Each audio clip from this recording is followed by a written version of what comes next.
How's it going, everyone? My name is Suman, and today we're going to finally put an end to the struggle of organizing small shop tools using this foam insert and some plywood. So you've probably seen one of these things behind me before, right? It is a French cleat wall, and a French cleat system works by the mating of two 45-degree strips of wood between the wall and the tool fixture. Because the fixture sits flush against the cleats on the wall, the whole setup is super strong, it's repositionable, and it keeps your wall from looking like Swiss cheese. One of the downsides with a setup like this is organizing some of the smaller things, because making an individual holder for every little thing is not only very time consuming, but it's also a very inefficient use of space. For this build, I'm using 3/4 inch plywood for the sides, and for the joinery, I'm keeping it very simple with 45-degree mitered cuts. Here are two very quick tips. If you do, woodworking, chances are you do mitered cuts to some level of frequency.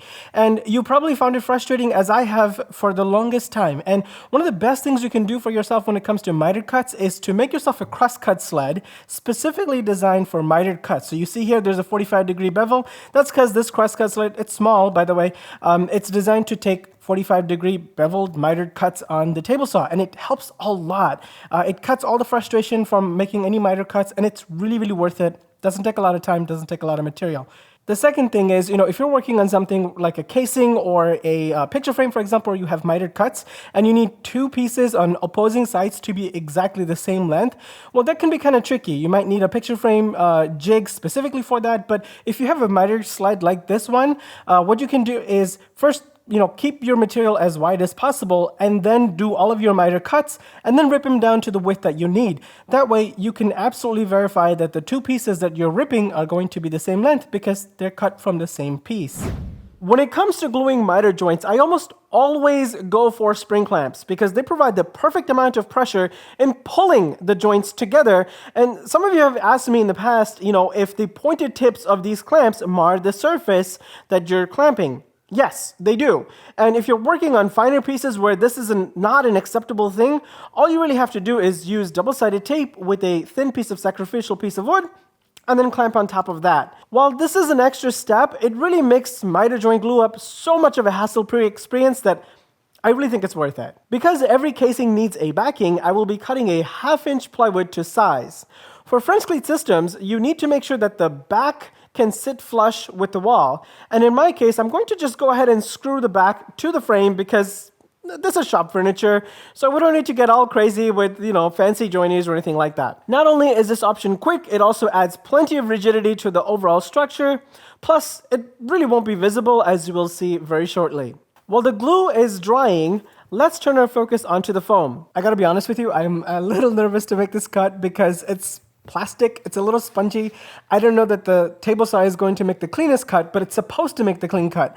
But because, it's a saw stop, I also worry if this is going to be conductive or not. I don't think that's the case, and quite frankly, I am too lazy to use the bypass mode, and if this is conductive, I would be shocked. So we're going to find out if this is going to work or not.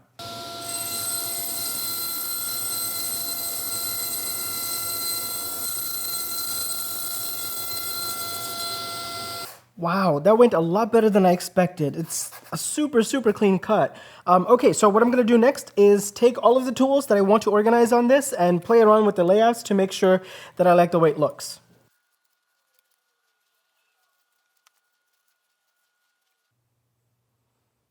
Now I'm going to mark an outline of every tool with a Sharpie and then follow that by cutting out the shape with a utility knife. In theory, the layer should come off cleanly. So as you can see here, the layers don't want to come out quite as cleanly as you would want it to. I think the glue that they use is pretty strong, but we'll try to do the best we can. Back to the case, and with the glue dried, I'm giving it a light sanding and breaking sharp corners. Then I am painting the case with the same gray color I've used on my French cleat wall so that everything looks a lot more cohesive. This way, it's really the tools that stand out as opposed to my fixtures, because we don't really care about the fixtures, we care about visibility of the tools on a French cleat wall system. Once the French cleats are attached to the back, we can now put the foam into the casing, put all of our tools in there, and mount it on the wall.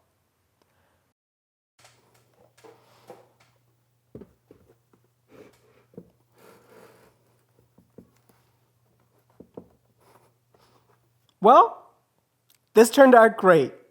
Go organize your shop. Until then, I will see you on the next one.